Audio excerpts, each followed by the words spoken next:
My people, what up, though? We back with another episode of All Black Men Need Therapy. My name is Chief. And I'm Bell. We back with another session. Hope y'all still tuning in and whatnot.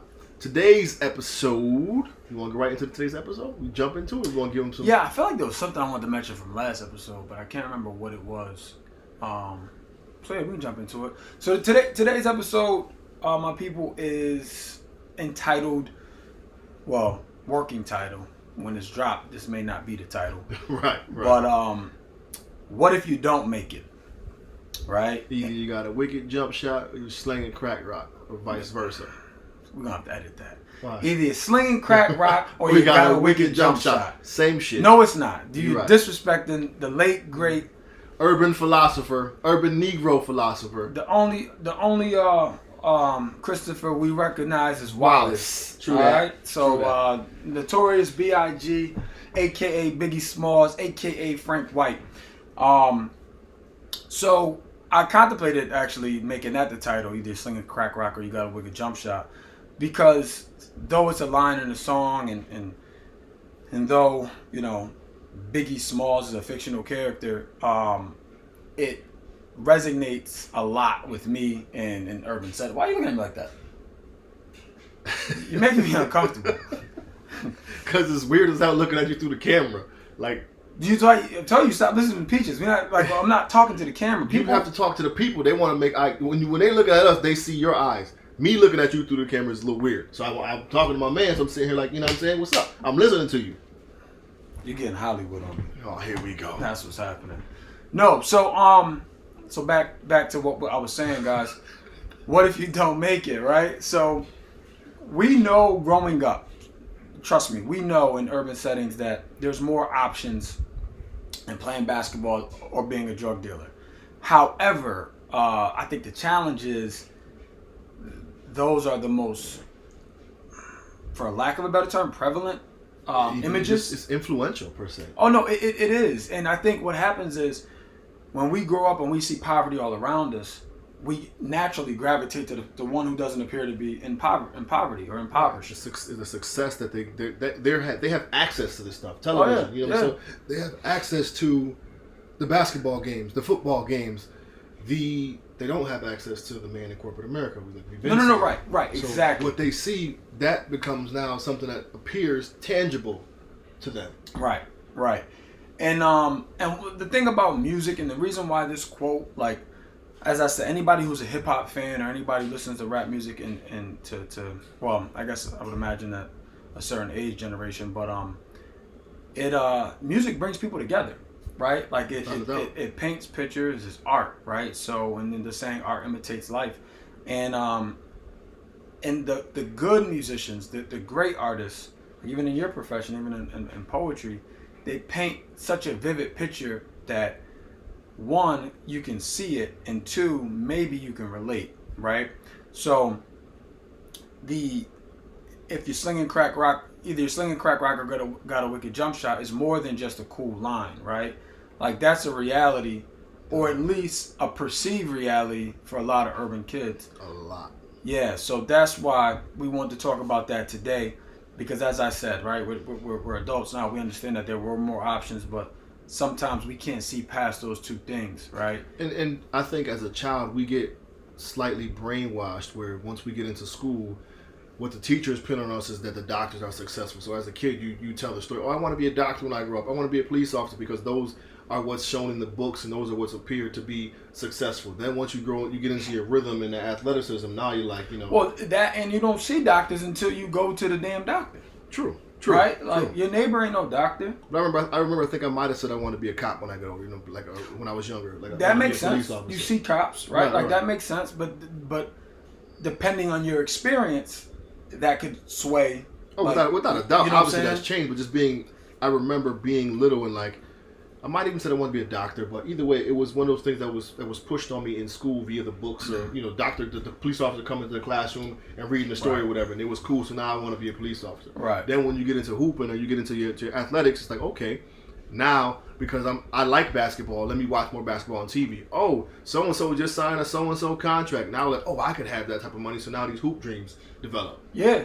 Now these hoop dreams develop. And and especially if you get a little bit of notoriety in your early teens, playing either football or basketball. You know what I mean? So it's like your family looks at. We talked about that how black men have this affinity for their moms, right? They take care of their moms, and we talked about in other episodes how the pressure that's put on a black boy with the whole man of the house conversation. But I think too, you get that notoriety, and it's almost an expectation that's placed on you that Chief's gonna get us out, right? Chief's gonna be our ticket out.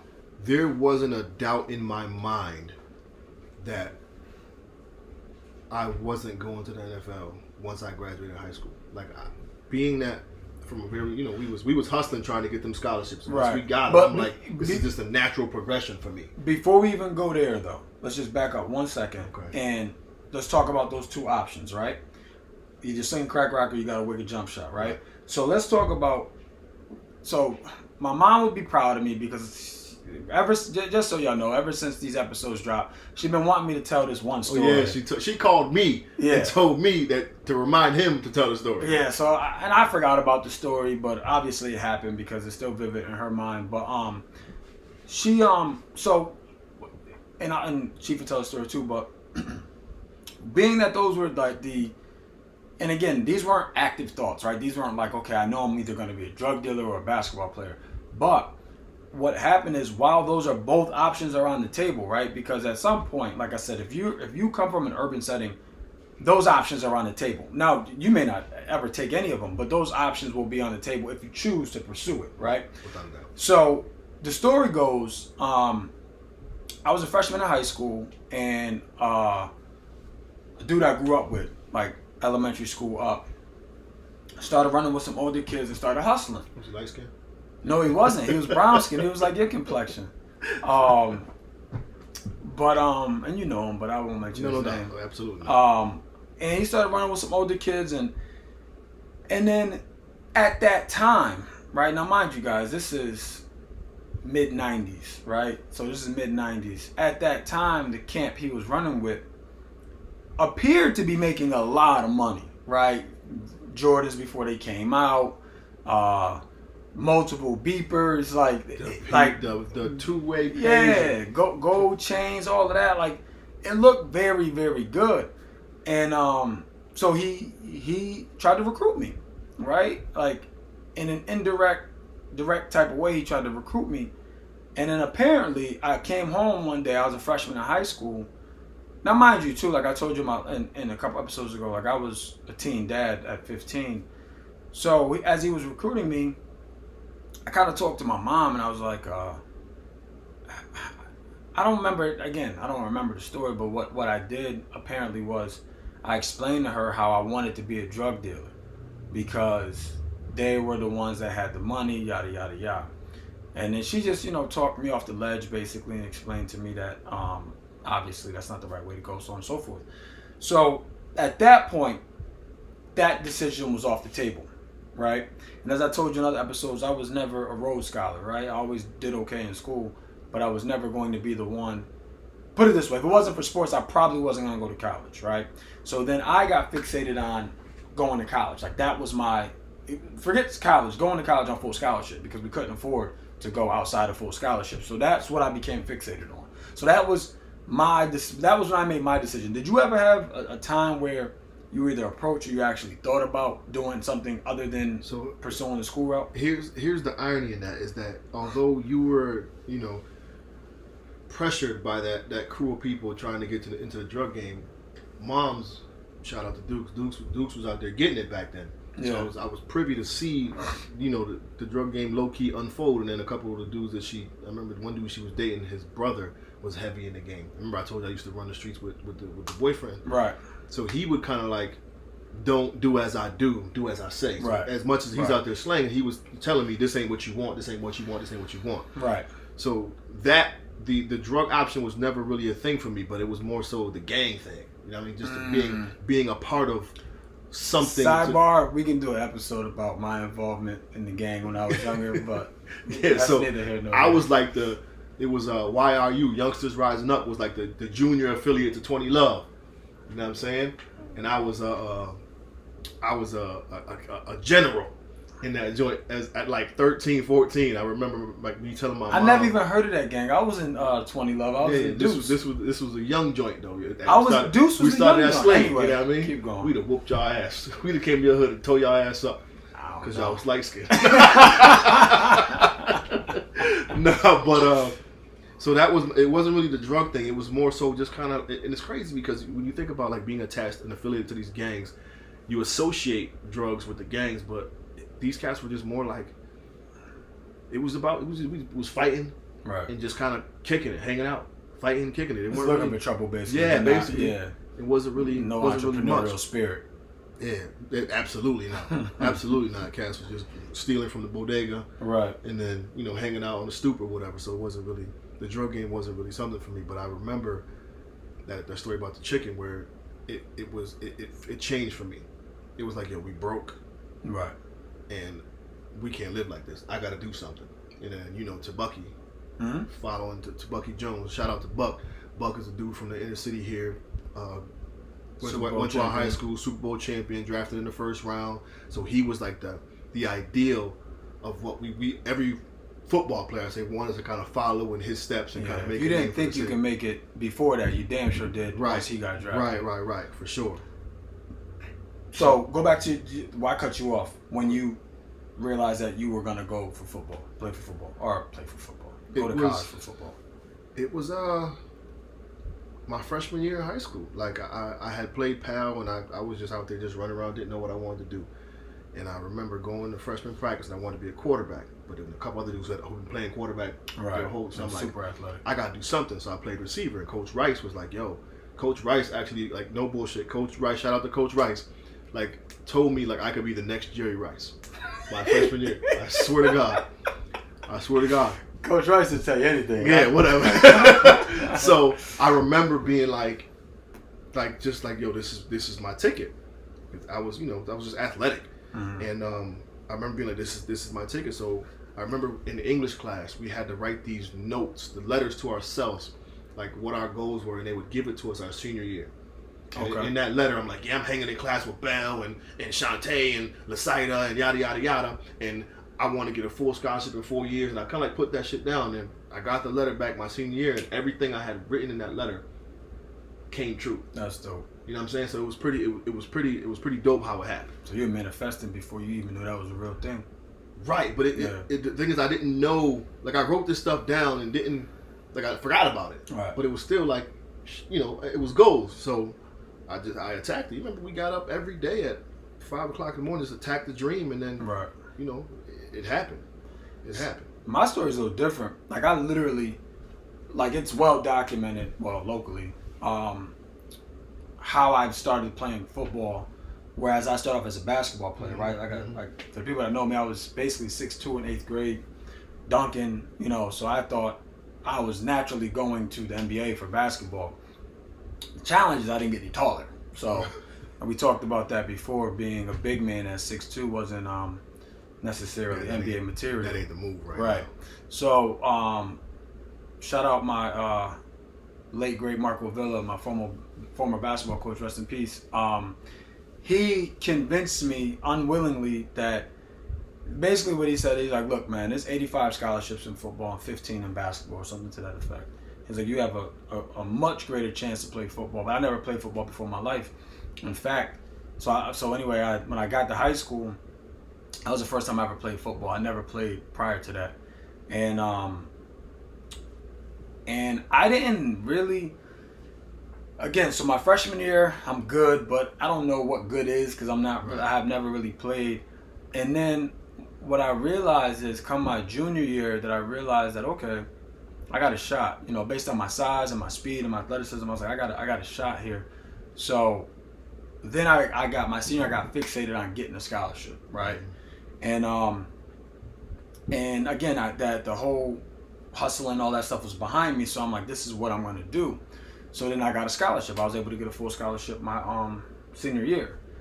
And when I got to college, it was a rude awakening, right? Oh my God. Like a rude awakening. Nightmarish. It's for any former athletes out there who played at the next level, on any level, D3, D2, D1, it doesn't matter.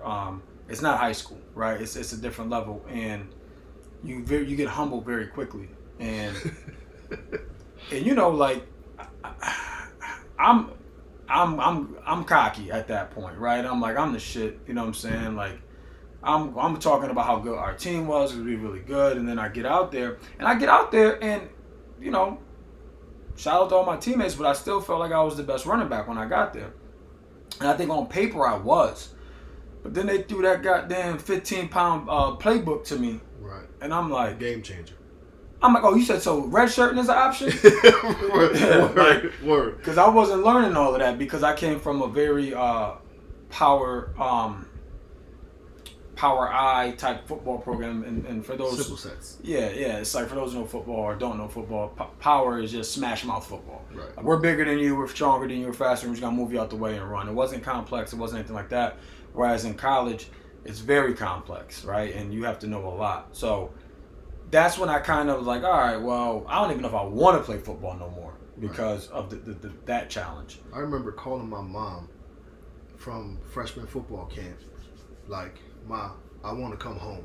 And she was like, well, come on then. And you know, so what bugged me out is like, shout out to my mom because it's a testament to how well she knew her son. Right. I'm expecting her to give me all that pep talk, like stay. And she's like, well, come on and bring your ass. And in my head, it was like, that's not what you're supposed to say. Right. So it like triggered me, like, no, I'm not coming home. like no, I'm about to stay here and thug this out. Like it was crazy how it worked, but at that moment she said the right thing to me, and it made me be like, nah, I'm about to stick this out and push through. No, I was the same way in freshman camp, and anybody who's from New England, our freshman camp was, or our football camp. Well, first of all, for those who don't know football, freshman camp doesn't exist anymore, right? And there's a reason for that. Like the NCAA banned freshman camp. That's how terrible it was. But anyway. I was on the regular camp. I was up in the Berkshires, like the Berkshire Mountains. Like we were so high in altitude. I used to say we used to go to practice for the first practice, and I would look up in the mountains, and I would see clouds forming, like being created, and then like floating away. And same thing. I wanted to go home too, but you know what kept ringing in my head? All the people that came from where we came from, that had all the talent in the world, and still ended up back home.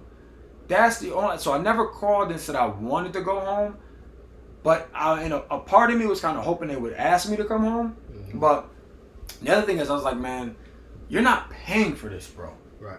How dare you go home on somebody else's dime? Basically, is what I was thinking. So that was my first year, and then you know things changed. I got better, and I'll fast forward. I became an NFL prospect my senior year. And the crazy thing is, I didn't know I was an NFL prospect until they have like agent day, where like agents that come and they want to interview you to get you to sign with them. And it was like, we had a bunch of NFL prospects on our team that year. And my name was on the last page. So prior to me seeing that, I was just like, all right, well, I'll just graduate and go get a job. Like, it's not that big of a deal. But then once I saw my name on that last page in an agency that wanted to interview me, or wanted me to interview them because they would work for you, I immediately was like, okay, I am going to go to the league, right? That's where my mind went. But that was my senior year. So I don't want to keep hogging on the story. You know what I'm saying? We don't got to go into. So we get to the point where, you know, we've fought hard. We've done everything we're supposed to do to get in the best possible position to achieve our dreams. And then suddenly the wall comes down. Right. So what happens then when reality sets in and it goes, yo, you're not going to the league? So here's the challenge with that. Because I got friends to this day, my man Dante Wallace say, to this day, that still identify with their football past, right? Or athletic past. It could be basketball players too. And I think because of the conditioning, maybe, I don't know. But where it's like, okay, here's our two options. We're going to take the lesser of the evils, which is pursue an athletic career. So this has to work. And sidebar, which we'll get into in a second, based on statistics, is not. Right? Statistically speaking, 0.08% of football players, of high school football players, make it to the NFL. It's like, what is it, like 8 out of every 10,000? Yeah, something stupid. 8 out of every 10,000 players will make it to the NFL. Yeah. Like that's crazy. But here's the thing though too. As much as this is about what if you don't make it, we still want to instill hope in these youngins because it's possible. Like chase them dreams. Yeah. Yeah, it's definitely possible, but more than anything, get that school paid for. Word. No, right? that's like the likelihood of that happening is much greater. Right. You know? And it's a bragging point once you graduate and be like, yeah, I don't owe nobody nothing. Yeah, no student loans or nothing. But statistically speaking, though, when they say 8 out of 10,000, yeah, the numbers seem astronomical. However, something like 80% of the players in both the NFL and the NBA are black. So for all black men needing therapy and all young black boys with a dream, black and brown boys with a dream, it's possible. And even with that being said, it's more possible because you're black. Mm-hmm. You know what I'm saying?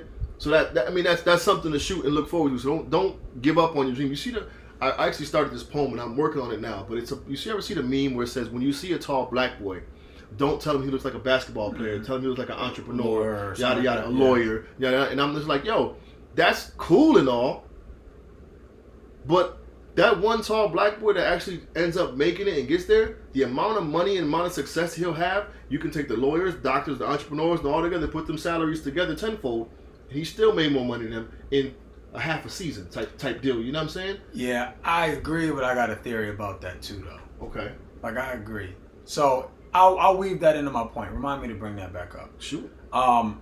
So when I became an NFL prospect, my identity was, okay, like, I'm it. This is it. Like, I remember getting calls from teams, and I'm like, oh, my God, I can't believe this. Like, it's about to really happen. And I'm going to be the savior for my family, right? And then fast forward, it didn't happen. So now I had to go work, right? That's when I started working in the school system. But I kept pursuing it, right? Kept pursuing it. And when I would go home, or not go home, go out during that time, people would always be like, damn, Bell, what happened? Why you ain't in the league? Like, it's easy to make it to the league, but they'd be like, what happened? Why this? Why that? Why this? And I found myself explaining myself and defending myself. Mm-hmm. Like, well, nah, you got to understand, it was a heavy draft year. And I remember the story, rest in peace, but I used to always bring up Walter Reyes, who passed away a couple years ago. I would always bring up him. I'd be like, the draft was all skewed. Walter Reyes was a Heisman candidate, and he didn't even get drafted. Like, I would always say that, and I would always talk. So here's the catch in that. The year I graduated was the same year that Mike Peterson got drafted to the Jaguars. So I got a bunch of phone calls that year, like, yo, congratulations, blah, blah, blah. Nah, that's the wrong Mike. That's the wrong Mike Peterson. Common name. You know what I'm saying? Yeah, so that was pretty interesting as well. That's crazy. But see, I think what my problem was, and initially, and a lot of people deal with this is why you hear about, like, the suicide rates, and I don't have those statistics, but because I was identifying myself, I was attaching myself to my football career, right? And once that became a reality that this could be it, that's what I did. So there was years, 3 years maybe, or 2 years where I actively pursued it, right? And I actively tried to hold on to that dream. Because here's the thing, right? When your mom, your dad, your people find out that you got a chance, right? They already made their wish list. Right. Yeah, right? For sure. That wish list is already taken care of and are mentally already established. They telling all their friends they doing all this, doing all that. And meanwhile, you at home with them, right? Right. But that doesn't change their ambition. At home with them. I know. we should that should be like summer 06 or something like that. We gotta get Oz on this one. Do an episode for that one. But so anyway, one day I just woke up and I came to the conclusion that I do have more options than this football, right? I can pursue something else. And I had to have a tough conversation with myself, and I said, you know what? Well, you just weren't good enough. Right. And that's a conversation not many of us are willing to have. And even in terms of like just getting older and realizing you lost a step or two, right? You know, outside of the game, it's like, damn, like, can you still windmill? Hell no. I don't even know if I can still dunk, bro. This dude jumps out the gym or used to jump out the gym. And like now it's kind of like you look back at it like, damn, I used to do all this. Like I'm jumping over cars. Yeah, literally. Like, ain't no chance. No, right. Ain't no chance right now. I tear everything from the hip down, probably. Like, yeah, tear both hamstrings. Nevertheless, so in not making it, it takes a psychological toll on you just because there are so many people rooting for you, and just the assumption is he's one of the lucky ones who made it out. Yeah. That scholarship says he did it. Right. The scholarship is already on a pedestal. Right. And it's like the expectation is to follow in Buck's in Buck's footsteps. So how did that affect you psychologically? Like, just how did it play with your mind when you had to sit back and go, damn, I wasn't good enough? So I think it helped. What helped me is I found another out. So during that time where I made that tough decision, I was dabbling in financial services. Mm-hmm. Like I was getting licensed in financial services. So then I started seeing people make those types of NFL incomes. So I was like, oh, so I don't have to go to the NFL to make this type of money. Mm-hmm. So my identity quickly attached to, all right, who I am as a person and what I can earn, right? Based on my skill set. But before I forget about me, right? Like I didn't want to talk more all this about me. What I want to talk about is the folks that are out there who were Division I basketball, football, baseball players that were elite, mm-hmm. right? And injury. Like I was talking to Sed. Plagued me a lot too. Right? Yeah. I was talking to Sed the other day. And we had a long conversation. And Sed was one of my teammates. He I think they were national champions at junior college, but nonetheless, he was all world in college. Basically had offers from everybody. And then he ended up tearing both his ACLs. You know what I'm saying? And all his ACC, Big 10, Big 12 scholarships like went out the window, and he ended up playing with me. And we were just talking about like how this is just what we identify with, right? Like this is what, so he wasn't just like a football player. He was a football player that was an All-American, that was getting ready to go to all these places, right? So then when you get derailed, I think what happens is, and at least for me, is you forget who you are, right? Because what do you mean by that? So you forget who you are because your identity is football. Right. So when that goes away, I immediately felt like, well, shit, I don't have anything. Mm-hmm. But that's not true, right? Because I was something before football. And like I said, I was fortunate to find another avenue where I could see people making that type of money, but there's way more people, I would say, who can't. And even for those who do make it, right? So those who get a taste, right? So what you were saying about the lawyer, the doctor, all this add up won't make a half of what their salary is, right? Mm-hmm. Here's the challenge with that. We'll speak for NFL, right?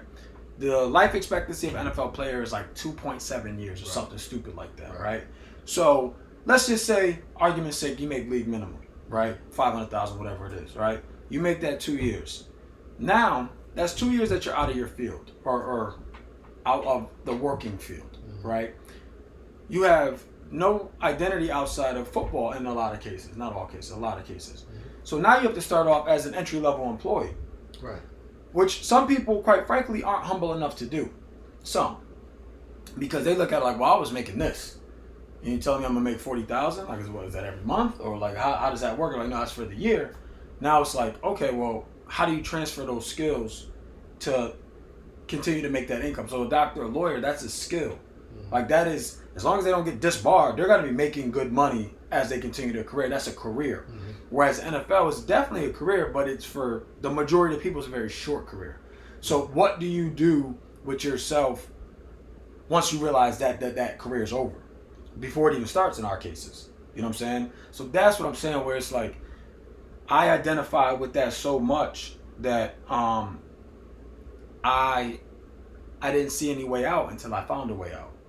Right. And I think the emphasis we should put on the young boys that that actually desire and dream for that, the wicked jump shot or the back pedal or whatever the case may be, they have to understand that it doesn't come easy. It takes hard work to achieve pretty much anything in life, but especially when it comes to something where statistically speaking, you don't have a chance, right, as it is. And I say that because I as much as we're saying, what if you don't make it? I'd like to just empower them and say that it is possible. But you have to carry that level of confidence or the wherewithal to know that it may not happen. Yeah, and more than that, bro, I'm just going to be real with y'all out there. If y'all, 18, 19, listening to this, you got to work your fucking ass off. No, you do. Period. And I'll tell a quick story. And this is what helped me with my decision. And they don't even know this, so hopefully they're listening. Two of my teammates, they both got drafted. Dan Orlowski, who is on Get Up and shout out to Dan. A bunch of other ESPN shows. He's an analyst for ESPN. And the other one's Alfred Fincher. Shout out to Finch. True story. We're in college, right? 21, 20 years old, partying. We're out Saturday night. And again, I didn't know at the time, but when I look back, I realized that this was the differentiator and the difference between feeling like you made it when you go D1 and to feeling like you just got started when you go D1. So Saturday night, we out. Dan and Finch, they're not out, right? Whatever. They're sleeping, right? We get back to our rooms, and we had room phones and everything like that. And 3 o'clock in the morning, 2 o'clock in the morning, there's voicemails. And the voicemail is just heavy breathing. Like, and they hung up. So we later found out that those dudes were out running fucking stadiums at 3 o'clock in the morning on a Saturday. They did something like 40 stadiums or something, stadium stairs, right? And it was that piece that I thought about when I had that conversation with myself, like when I was saying I wasn't good enough. The difference between me and them is they were willing to keep working. They didn't settle, right? Whereas I was like, look, I'm good, right? And I work hard based on what they tell us to do, right? Right. You go work out 4 times a week, you stay here in the summer. I did all that stuff, but I never did extra, never, right? Whereas they did, and that's the differentiator. That's the difference for those who are listening, that when you going D1 doesn't guarantee you a ticket, right? You have to put in that work, and that's what they did, and that's what helped me with my decision, because I'm like, you know what? I don't deserve to be there because I wasn't sacrificing like they were. Right? And they both had, Dan played for 13 years or something stupid like that. Right. Finch played for 5, right? So they both get pensions. Like that, they made that a career, right? So when I came to that conclusion that, okay, I have to put that aside, because I guess, I don't want to talk in circles, but the thing I'm trying to convey to the listeners is you don't have to sling crack rock or have a wicked jump shot, right? There's always a third option. Mm-hmm. The key is when, I guess, full disclosure, if you decide to sling crack rock, right? I'm not condoning that, but there's still lessons that can be learned from that can then propel you to your third option, right? For sure. And sometimes those lessons come the super hard way. Right. Super hard way. Right. And the same thing with sports, right? You pursue it. You go D3, right? D2. And you give it all you got. You get your school paid for. You still have to be able to pull from that experience to create the next opportunity for yourself. Mm-hmm. You know what I'm saying? That's a cool line, right? And for some people, it's a reality until it's not. But what I'm saying is, for most people, it won't be a reality. So that's why I was like, what happens if you don't make it? Because if you don't have that next step, that's where depression comes in, alcoholism comes in, right? And then, not for nothing, if you're playing football, shit, there's a chance you got early onset CTE. No, word. Right? Word. So then that's a whole nother layer. But just like in sports and in the real world, in the real life job application settings or whatever, for the most part, in many cases, you are competing against the best of the best. Like when we get the scholarships, like we go to school and everybody there was the Was best the on best their at the team. school. Yeah. You know what I'm saying? So Yep. now, like, and there's constant battles for positions, and again, you can take this to the work world, the workforce, and like you have 17 dudes with the same degrees and whatever, and we're all battling for this same spot. The resiliency that you have to develop in just pursuing any dream that it is a big deal. But I think the reality of accepting that it may not happen and preparing yourself for that at a young age, while still chasing it, will put you in a position to be moderately, relatively successful, regardless of what it is that you do. I think it's just understanding the distinguishing factors, right? Professional athleticism, right? CFL, NFL, whatever. That's a dream. Right. Period. That's a dream, right? It can happen. Like your dreams can come true. Absolutely. You have to work your ass off, like I mentioned. I think you have to have that dream, and you also have to have a goal, right? The goal is there's action steps, there's mile markers, there's timelines that you want to, there's a plan, right, that you want to put in place for that goal. And I think it's important for everybody listening to this to have a plan, period, right? To have a plan, because when the rug gets pulled from underneath you, right, and I don't care if you are Jerry Rice, right, it will get pulled from underneath you because we can't play forever. Like we're not all Tom Brady, right? Right. And Kobe and LeBron that can play forever. But you have to have that plan, because if you don't, you will find yourself in a very dark place. Like I said, a lot of my teammates that I love to death, to this day, right? We are in our latter 30s, and they still hold on to that. They have animosity because they didn't make it, right? And they blame people. They blame this. They blame that, as opposed to taking ownership for what part they didn't play, right? What part that they didn't fulfill on their own and internally. And then taking all those skills that we learned and developed and catapulting that into something that's sustainable. So here's where it kind of got real for me. Like, Mom's has been the biggest supporter ever. And for me, with the injuries and stuff coming out, like the reality was just dimmer and dimmer and dimmer. But as soon as I got out with my degree, the position opened up at school, so right out of college, I jumped on that. So at that point, the level of quote unquote success that I had was still good enough to please the people around me, because now I'm back home. I'm at the high school I graduated from. I got a pretty good position, and I'm still looked at as successful. Oh, if you will. Yeah, you know what I'm saying? without question. So that the second step, or the back, what happens if you don't go, for me was just kind of like, I obviously just got to get a job, but it just happened to all fall into place for me. So I'm still making Mama proud in a sense by just coming out and doing something other than slanging crack rock. Yeah, exactly. And I honestly, personally, I'll speak for us specifically, there's not too many things that we, just being the people that we are, that we were going to do after college that wouldn't have made our parents proud, right? Like like it's like you could have been working as a coach for a youth league. Peaches would still been proud of you, right? Yeah, for sure. So it's one of those things. But the biggest thing for you and the biggest thing for me is we quickly realized that, okay, here's the path, right? Here's the path that we got to go down now. And I think where therapy is uber important for former athletes, I don't think we're able to compartmentalize those two thoughts quick enough, if ever, in some cases. And as a result, that leads to other things, right? Like, there's countless stories of people who had a taste of it, no longer have it, and they try to live in it still.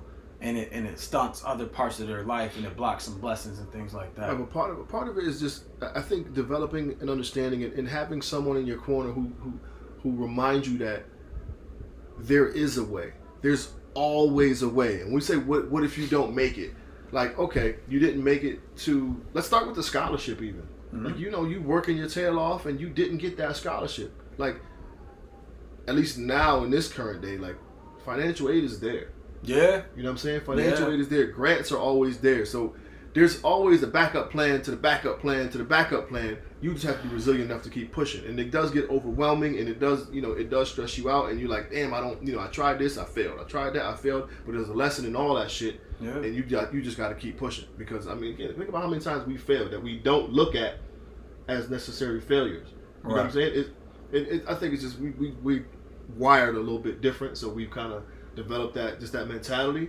But I can't tell you how many times that just setting a goal and then not achieving it based on what people thought, based on my lack of work or whatever it was, and then be like, okay, that didn't work, but here's what I learned from that. Let me pursue this. Right. And it's still success attained. Right. And you did exactly what I said. What we've been saying is like you've taken the necessary lessons from that path, yes, and propelled you to something else. Absolutely. Right? And that's the thing. It's like once that door closes, it doesn't mean it's over, right? I can promise you, for all my friends and future professional athletes and people that pursue Division I scholarships, I promise you, you are no lesser of a person because you didn't make it or you didn't fulfill the dream to its, I guess, your highest capacity, at least what you thought. I promise you that. You're no less of a person. The skills that got you there will be the skills that get you somewhere else if you choose to recognize them. I don't talk about my career much at all, ever, really, unless you bring it up, because I've moved on from that. So I guess what I'm saying is, it's okay if you still live in that place, but you have to be pursuing something else. You can't tie your identity to that place because you won't be able to move forward, right? So here's an interesting point that we made. So I played flag football after the football thing, playing flag, full contact flag, and it's awesome for those of you who haven't. It's very prevalent in flag football. The one tournament I played in. Right. So, but the conversation I had, and to your point, was the conversation I had with my guys was outside of your athleticism, your family, and your job. What else are you good at? What else are you passionate about? Right. You know what I'm saying? Because a lot of us hold strong to the athletics. We have to develop within our families, and then work is just a part of who we are as adults. Right. But outside of those three things, what else are you good at? What else can you latch onto to help mold your identity? Not that those things are bad. You know what I'm saying? It's not those bad. Things are bad, but we tie our self-worth to that. That's what I'm saying. And that's my point. You know what I'm saying? So what else is it that you can tie your self-worth to, that gives you the confidence to pursue life or to continue going on without having to dwell on those 7 to 10 years of ultimate athletic success, or those 7 to 10 months of slanging in the hood, or 7 to 10 years of slanging in the hood that you got it. Because I got a homie now, shout out to Dirt, I'm gonna put his real name out there, but shout out to Dirt. Dirt did a bit for getting caught up in the bullshit, and his mindset now is so crazy in terms of what his goals are. He just bust up a couple of LLCs, got a couple businesses, you know what I'm saying? And so he's moved on. He's taken that talent and skill. But the crazy part is Dirt was in the both of them, like wicked jump shot or you know what I'm saying, or the latter, because he was a full scholarship athlete as well. Right. You know what I'm saying? But it's just the way life worked for him took him to the slangin' crack rocker. We're not saying that it was that, but it took him to the drug game. Right. He learned the lesson via getting locked up, and now he's like trying to like rule the world. Remember in Miami, I can't lose. I'm with it. You know what I'm saying? Like that's just that Dirt has that I can't lose mentality, and I think it's important for the youngsters to just being mentally strong is basically the whole emphasis on making it or not, and again making it has its term, has its levels. Yeah. And regardless of if it isn't the NFL, you've still made it. Success is relative, right? Success is relative, guys. Like, success doesn't necessarily have to mean you make 6 figures. Success doesn't mean it doesn't have to mean you make it to the league, right? Success could be taking care of your family, right? Like providing, right? Buying your first house. That's all success, right? It's all relative. It all depends on the individual. So don't tie yourself to what society deems as successful, right? You identify what success means for you, right? And that's pretty much it. Do a final thought. You got any more closing statements? I just think it's so. I just want people to understand. Like, we see it all the time. We've been there. We've done that, and it's tangible. It's possible. So don't let like this "what if you don't make it" thing scare you away from chasing that dream, because it's possible. It really, really, really, really is. Pro tip? Want a pro tip? When you go to play football in college or basketball in college, hook your wagon to the non-scholarship athlete that's on the team fighting for a scholarship. Hook your wagon to him or her, right? Because I promise you they're going to be some of the hardest working people on that team, right? And then you're going to have a stud that has it both too, right? They're really good, and they also have a crazy drive and an extreme work ethic. Hook yourself to those two people, and that's how you'll know you're getting everything out, right? Because nobody's fighting harder on your team than a non-scholarship athlete that's trying to earn one. That has some talent, I promise you that. So is there anything that we can reference towards the slang and crack rock component of it? Like, you know what I'm saying, Wicked Jump Shot, slang and crack rock. Like, is there something we can reference in that particular realm to help propel some of them fellas into, or ladies? Well, it's not forever. Right, that's definitely not forever. Right, that's have a plan. Yeah, right, if you're in that world, have a plan. Like, we all know how that story ends. Like, you don't need us to tell you how that story ends. You have to have a plan though. Like, if that's your only option, right? You have to have a plan. And if the plan is to get your mom out the hood, then get your mom out the hood. Get her out the hood and get out the game. Right. Like, and then shut it down. There gotta be an end goal. But just like Jay said, and I'm gonna butcher this quote, so forgive me, but it's he said the irony of selling drugs is sort of like you're using them. I guess there's two definitions of what substance abuse is. It was something to that effect. Right? And that's the challenge, right? Same thing in sports, right? We get some notoriety, we get some fame, we yearn for it. And when you're in that world too, you get the same thing, right? From a different crop of people, but you get the same thing. And you have to be able to detach, right? That can't be your identity. It's the same thing. Like, you have to have, it's literally the same thing. Like, you can't have your self-worth tied up into that, right? Your self-worth can't be attached to anything, right? Your self-worth is who you are. Like, you have to look at whatever you do, that you're going to bring your self-worth to that and make that better. It just doesn't matter what it is. I'll finish this up with a final thought, guys. My final thought is music helps us get through things. It helps us reference points in time, which are great. However, understand you're writing your own album, and the only limit is the one that you place on yourself. Sky is the limit, and you know that you keep falling, just keep on. Yeah, sky is the limit, though. You know what I'm saying? As cliche as it sounds, it really, really is, man. Just chase them dreams and understand that when those initial primary dreams, if they don't happen, get some more.